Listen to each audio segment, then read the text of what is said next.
عرب کے کسی قبیلہ کی ایک کالی لونڈی تھی۔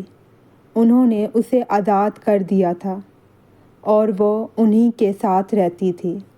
اس نے بیان کیا کہ ایک دفعہ ان کی ایک لڑکی جو دلہن تھی نہانے کو نکلی۔ اس کا کمر بند سرخ تسموں کا تھا۔ اس نے وہ کمر بند اتار کر رکھ دیا یا اس کے بدن سے گر گیا۔ پھر اس طرف سے ایک چیل گزری جہاں کمر بند پڑا تھا۔ چیل اسے سرخ رنگ کی وجہ سے گوشت سمجھ کر جھپٹ لے گئی۔ بعد میں قبیلہ والوں نے اسے بہت تلاش کیا لیکن کہیں نہ ملا۔ ان لوگوں نے اس کی تہمت مجھ پر لگا دی اور میری تلاشی لینی شروع کر دی، یہاں تک کہ انہوں نے اس کی شرمگاہ تک کی تلاشی لی۔ اس نے بیان کیا کہ اللہ کی قسم میں ان کے ساتھ اسی حالت میں کھڑی تھی کہ وہیں چیل آئی اور اسی نے ان کا وہ کمر بند گرا دیا۔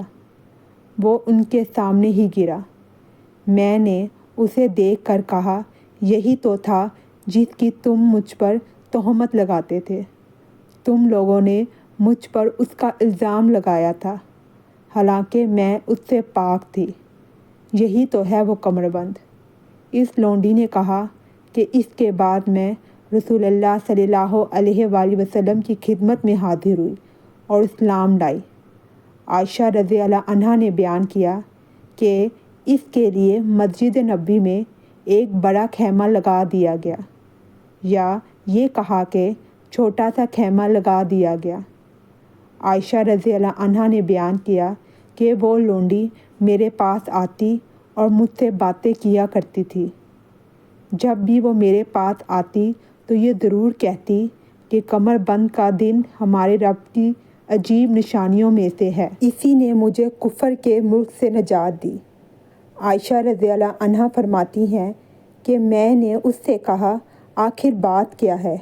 جب بھی تم میرے پاس بیٹھتی ہو تو یہ بات ضرور کہتی ہو۔ آپ نے بیان کیا کہ پھر اس نے مجھے یہ قصہ سنایا۔